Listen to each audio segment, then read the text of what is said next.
Salut les filles, on se retrouve pour une nouvelle vidéo de comment débuter la piste et aujourd'hui on va parler équipement corporel. Maintenant que vous avez équipé votre moto, c'est à votre tour de vous faire une petite beauté. Évidemment le débardeur short claquette ça restera uniquement sur le paddock en cas de forte chaleur. Mais une fois sur piste, il va falloir enfiler son équipement qui fait bien transpirer. Commençons par le casque. Pour la piste, pas de secret. On va partir sur un casque intégral. Comme son nom l'indique, il protège intégralement la tête. Il est bien plus insonorisé qu'un casque jet et beaucoup plus léger qu'un casque modulable. D'ailleurs, ces deux types de casques sont interdits sur piste. Le casque intégral a un look beaucoup plus sympa et beaucoup plus sportif. On en trouve de toutes les formes et couleurs, c'est à vous de choisir. Par contre, pensez à acheter surtout un casque avec des normes européennes et pas des casques à 50 € sur des sites chinois parce que alors là je donne pas cher de votre tête en cas de chute. Au niveau de la jugulaire, j'ai une petite préférence pour la boucle double D qui assure parfaitement le maintien du casque comparé à d'autres systèmes d'attache. Et du côté de la visière, privilégiez un casque avec un champ de vision vertical plus important car sur piste on a souvent la tête dans la bulle. Et pour vous rajouter un côté beaucoup plus stylé sur les photos, vous pouvez changer votre visière normale par une visière teintée ou iridium. Côté prix, on peut trouver des casques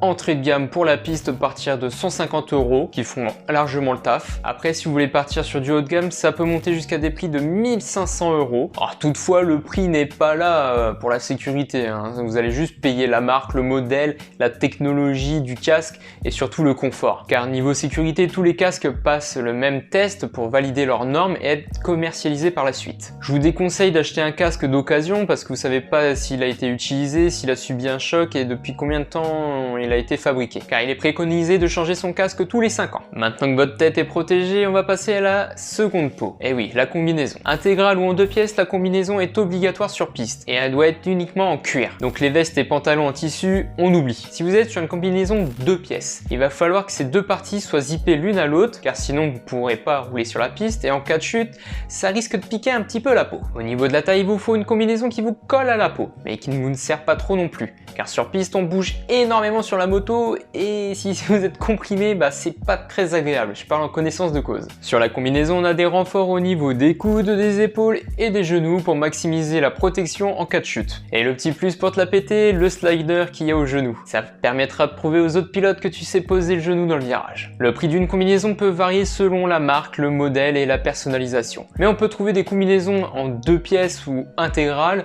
entrée de gamme à partir de 250 € à 400 €. Par contre, si vous voulez partir sur des marques un petit peu plus connues et milieu de gamme, il faudra compter entre 650 € et 1000 €. Et si vous voulez carrément une combinaison avec un airbag intégré, il faudra compter entre 1000 € voire 2000 €. Par contre, contrairement au casque, vous pouvez regarder d'occasion parce que des combinaisons, on en trouve partout à des prix vraiment attractifs.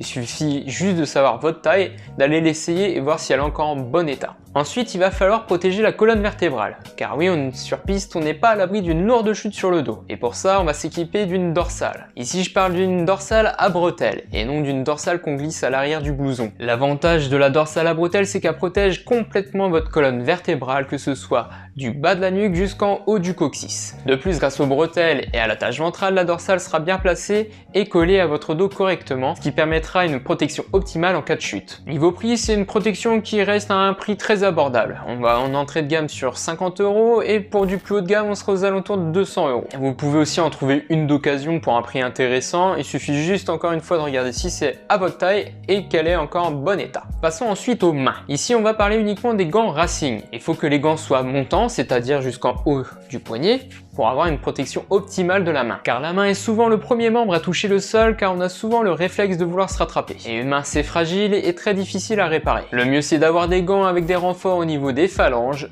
de la paume de main, des jointures de doigts et de coques sur le dessus de la main. Il y a parfois sur certains gants l'annulaire et l'auriculaire qui sont attachés ensemble pour éviter de se retourner l'auriculaire durant la chute. Je conseille aussi de privilégier un gant avec une attache qui sert au niveau du poignet, ce qui va permettre d'avoir un bon maintien du gant et une protection optimale. Maintenant pour le pilotage, plus vous avez des gants fins, plus vous aurez des sensations sur vos commandes, ce qui permet d'être en parfaite symbiose avec sa machine. Niveau prix, tout dépend de vos critères, mais le prix va grimper en fonction de la marque, de la protection et du cuir. En entrée de gamme, vous avez des bonnes paires de gants à partir de 70 €. Par contre, si vous voulez du plus haut de gamme, il faudra compter entre 170 € jusqu'à 400 €. Par contre, pour les gants, il vaut mieux les acheter neufs que d'occasion, car souvent les gants se sont faits aux mains de l'ancien propriétaire. Enfin, les mains au chaud, il va falloir maintenant équiper les pieds. Et pour la piste, ce sera uniquement des bottes racing. L'avantage de la botte racing, racing, c'est qu'elle va protéger votre pied mais aussi votre tibia. Le mieux c'est d'avoir des bottes assez souples pour garder la maniabilité lors de vos mouvements sur la moto, ainsi que la sensibilité pour sentir le levier de vitesse. Privilégiez aussi les bottes qui ont une protection au niveau des chevilles. Vous pouvez aussi avoir des sliders sur vos bottes afin d'éviter de les abîmer. Vous pouvez aussi dans la plupart des cas les échanger en cas d'usure. Généralement les bottes ont une fermeture zip et une attache velcro, mais sur certaines ça va être une fermeture zip mais une attache micrométrique comme sur les bottes de ski, ce qui permet un bon serrage de la botte. Niveau prix pour les bottes racing, dans la plus grande des simplicités, on va être aux alentours de 150 €. Par contre, si vous voulez taper dans du plus haut de gamme, il faudra compter 400 €. Par contre, vous pouvez aller voir du côté des occasions car il y a des bottes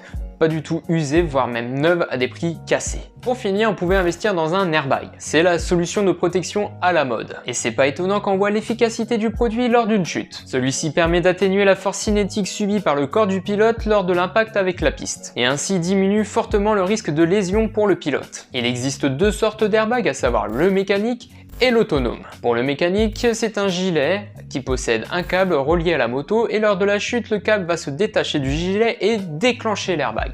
Pour le second, pas de câble, c'est directement un système électronique qui va gérer l'airbag. Dès que ses capteurs va détecter une chute, il va déclencher l'airbag. Après une chute, il va falloir penser à remplacer la cartouche de gaz qui permet de gonfler celui-ci, sinon il ne se déclenchera plus. De plus, si vous remarquez que votre airbag est endommagé, il va falloir le renvoyer en service après-vente. L'airbag sur piste n'est pas obligatoire, mais je pense qu'il va finir par l'être un jour ou l'autre. Qui dit nouvelle technologie dit prix très salé, et c'est très dommage pour la démocratisation de cette protection. Il faut compter entre 400 à 700 € pour le gilet et une vingtaine d'euros pour la cartouche à remplacer. Enfin, vous pouvez compléter votre équipement par une sous-combinaison qui va vous permettre d'enfiler plus facilement votre combinaison, vous garder à température et en cas d'une grande glissade à haute vitesse, vous protéger des abrasions. Comptez une centaine d'euros pour cet équipement. En supplément, en cas de mauvais temps, vous pouvez ajouter une veste de pluie qui va vous protéger votre combinaison pour éviter qu'elle pèse 50 kg tout mouillé, pour encore une fois une centaine d'euros. Et enfin, si vous avez les tympans fragiles, vous pouvez acheter des bouchons d'oreilles qui vont atténuer le bruit de votre machine et vous allez pouvoir vous concentrer uniquement sur votre pilotage. Il faudra compter encore une vingtaine d'euros. Voilà, maintenant vous savez comment vous équiper pour la piste. J'espère que cette vidéo vous aura plu et aidé. N'hésitez pas à poser vos questions dans les commentaires, j'y répondrai. Et dites-moi aussi quel équipement vous avez choisi pour commencer la piste. Pensez à liker et partager cette vidéo. Vous pouvez aussi vous abonner à la chaîne pour suivre les prochains épisodes. On se retrouve très vite les furieux pour un prochain numéro. Allez, gaz!